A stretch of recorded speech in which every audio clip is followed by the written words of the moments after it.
The rat-a-tat-tat of the drums lures people to follow the prisoner cart, slowly rolling through the streets of Sydney. 2 condemned men are going to be executed this morning: thief James Hardwick and 23-year-old thief and murderer Joseph Samuel. By the time the cart reaches the gallows near Brickfield Hill, a large crowd is gathered. They don't yet know that they're about to witness something unusual and that the events of the day will long be remembered. Reverend Samuel Marsden administers last rites to Hardwick. An elder of the Jewish community, Joseph Marcus, who would later become Australia's first rabbi, performs rites for Samuel. Then the men are asked if they wish to confess. Samuel pleads his case, pointing out a man in the crowd, Isaac Simmons, as the real killer. Some people in the crowd are riled up after Samuel's impassioned speech, but the execution continues. At 10 a.m., Samuel and Hardwick step up onto the cart and have nooses placed around their necks. Here's where accounts differ. Some say that Hardwick received a last-minute pardon and Samuel was left to face his maker alone.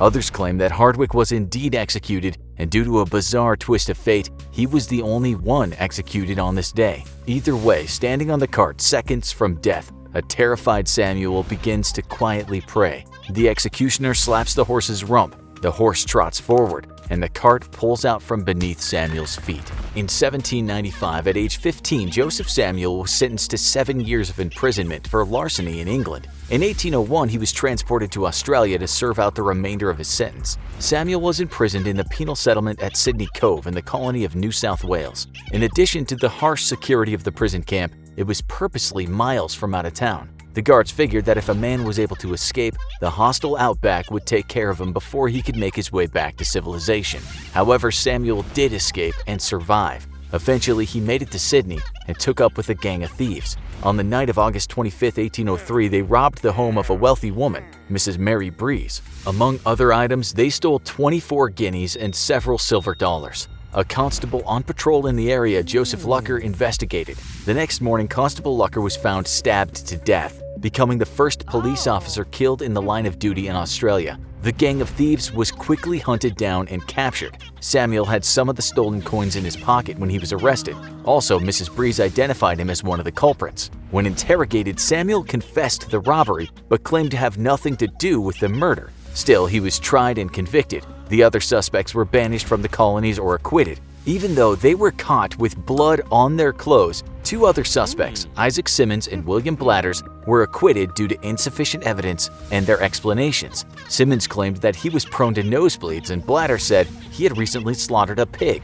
The morning of the execution, Simmons was escorted by police to watch the hanging, in the hopes that he would be frightened enough to confess. At the time in Australia, death by hanging was brutal. The more merciful drop hanging, where a convict drops through a hole and their neck is quickly snapped, hadn't yet been instituted. Instead, a condemned person stands on a cart. Once the noose is placed around their neck, the horse would pull away with the cart.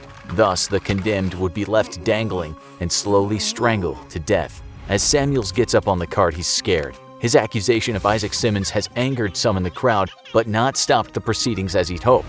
Samuel prays as a noose is slid around his neck. The executioner slaps the horse's rump. The horse trots forward and the cart pulls out from beneath Samuel's feet. He painfully dangles for a moment, and then the rope around Samuel's neck inexplicably breaks, causing him to drop to the ground, spraining his ankle. Another rope is brought, and for a second time Samuel stands on the cart. Again, a noose is placed around his neck. And this time, when the horse pulls the cart away, the noose unravels, extending the rope enough to allow Samuel's boots to touch the ground.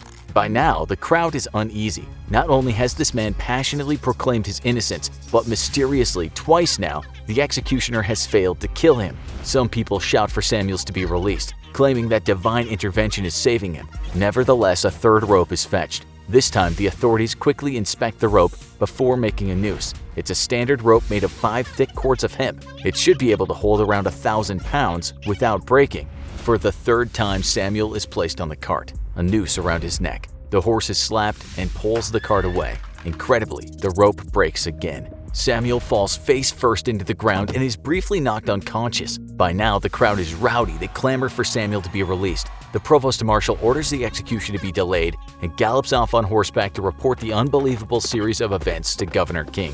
He comes back with the stay of execution. The governor has granted Samuel a reprieve. You would think that after his crazy brush with death, Samuel might straighten up and become a model citizen. But no, he didn't. Samuel was taken to the doctor for injuries received during the botched execution. He fully recovered. His sentence was converted to life in prison, and he was sent to Kingstown, which later became Newcastle, to work in the coal mines. In 1806, Samuel and 7 other men escaped the settlement, sailing off in a boat during a storm. They were never heard from again. All were presumed lost at sea. Isaac Simmons was convicted and hung for the murder of Constable Lucker. However, today, Constable Lucker's murder is considered to be Australia's oldest cold case with no definitive proof as to the murderer. And now that you reached the end of this video, why not keep the watch party going?